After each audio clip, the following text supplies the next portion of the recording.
सोचिए, एक एक्ट्रेस अपनी पहली ही फिल्म हिट होने के बाद गुमनाम हो जाए।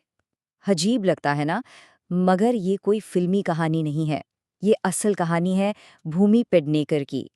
आइए, आज उनकी इस अनोखी और दिलचस्प शख्सियत को जानने की कोशिश करते हैं, जो उनके पर्दे के किरदारों से कहीं ज़्यादा गहराई रखती है। तो इस सफ़र में हम क्या-क्या देखेंगे?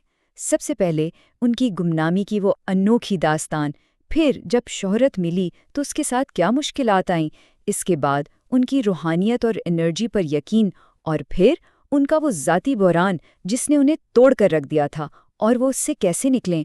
चलें, शुरू करते हैं। तो कहानी शुरू होती है उनके करियर के बिल्कुल आगाज से। एक अजीब तजाद, जहाँ कामयाबी तो थी लेकिन पहचान बिल्कुल नहीं थी। ये सवाल ही कितना अजीब है ना कि एक हिट फिल्म की स्टार को लोग पहचाने ही ना। मगर ये भूमि पेडनेकर की हकीकत थी। दम लगा के हेशा इतनी बड़ी हिट हुई, लेकिन फिल्म की हीरोइन को कोई जानता ही नहीं था। तो हुआ ये कि फिल्म में अपने रोल के लिए उन्होंने पूरे 30 किलो वजन बढ़ाया था। फिल्म सुपरहिट हो गई और लोगों के जहन में उनका वही इमेज छप गया।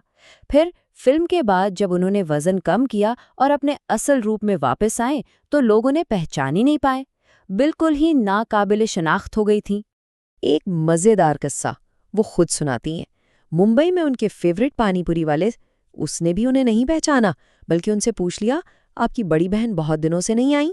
अब उस बेचारे को क्या पता था कि वो उसी लड़की से बात कर रहा है जो वजन बढ़ाने के दौरान रोज उसके पास आती थी। लेकिन आहिस्ता आहिस्ता ये गुमनामी खत्म हुई, और जब पहचान मिलना शुरू हुई तो शोहरत के अंधेरे साए भी साथ साथ आए। ऑनलाइन नफरत को लेकर भूमि का स्टैंड बिल्कुल वाज़ेह है। वो कहती हैं कि इसको ट्रोलिंग कहना, इसको एक छोटा लफ्ज़ देना है। वो साफ साफ कहती हैं कि ये ट्रोलिंग नहीं, ये साइबर बुलिंग है, मतलब ऑनलाइन बदमाशी। और उसका असर, वो कहती हैं, सिर्फ स्क्रीन तक नहीं रहता, ये एक इंसान को अंदर से तोड़ देता है। सिर्फ उस इंसान को नहीं, उसके पूरे ख़ानदान को, उसके दोस्तों को, सबको तकलीफ देता है। जब कोई लिखता है ना, काश तुम मर जाओ, तो ये सिर्फ लफ्ज़ नहीं होते, ये एक हमला होता है। तो सवाल ये है कि इस सब प्रेशर और ऑनलाइन नफ़रत से वो डील कैसे करती हैं? उन्हें ताकत कहाँ से मिलती है? जवाब शायद कुछ लोगों को थोड़ा हैरान करे। उनकी ताकत का राज है रूहानियत और तवानाइयों की दुनिया पर एक बहुत गहरा यकीन। भूमि कहती हैं, हम सब तवानाई से बने हैं, और ये कोई नई बात नहीं है उनके लिए। ये उनके खानदान की पुरानी रिवायात से आता है, जहाँ हमेशा से सूरज, चांद यानी कुदरत की तवानाइयों की पूजा की जाती रही है। उनका मानना है कि ये तवानाइयाँ हमारी जिंदगी पर बराह रास्त असर डालती हैं। यहाँ तक कि नज़र लगने का जो तस्वुर है, वो भी इसी तवानाई से जुड़ा हुआ है। और उनके पास इसकी एक बहुत ही ज़बरदस्त ख़ानदानी कहानी है। ये उनके नाना नानी के साथ हुआ एक वाक़या है। उनके नाना फ़ौज में थे और पुणे में एक ख़तरनाक इलाके से गुजर रहे थे। घर पर उनकी नानी को अचानक अपने किचन में एक सफ़ेद धुंध जैसी तवानाई महसूस हुई, और इस तवानाई ने उन्हें पैगाम दिया कि आज मैं तुम्हारे शौहर को बचा रही हूँ, शायद अगली बार न बचा पाऊँ। और बिल्कुल इसी वक्त उनके नाना ने भी महसूस किया कि एक बहुत बड़ा सफ़ेद साया उनके साथ चल रहा है और उन्हें इस खतरनाक रास्ते से हिफाजत से निकाल लाया है। और ये कोई एक वाकया नहीं है। इनके खानदान में एक और कहानी है। एक 2 साल का बच्चा अचानक बिल्कुल साफ मराठी बोलने लगा और अपनी पिछली जिंदगी के किस्से सुनाने लगा। और हैरान कुन बात ये थी कि जब इन बातों को चेक किया गया तो वो सब सच निकले।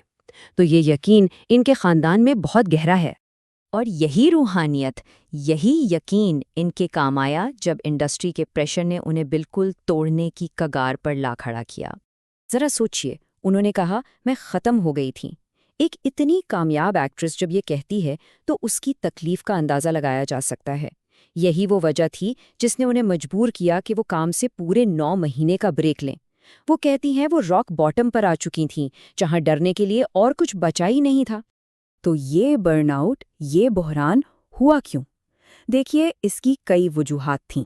उनका काम एकदम मैकेनिकल हो गया था, बस एक सेट से दूसरे सेट। इंडस्ट्री के अंदर का जो माहौलती निज़ाम है, वो उन्हें बहुत गैर मुनसिफाना लग रहा था। और सबसे बड़ी बात, उन्हें खुद पर शक होने लगा था।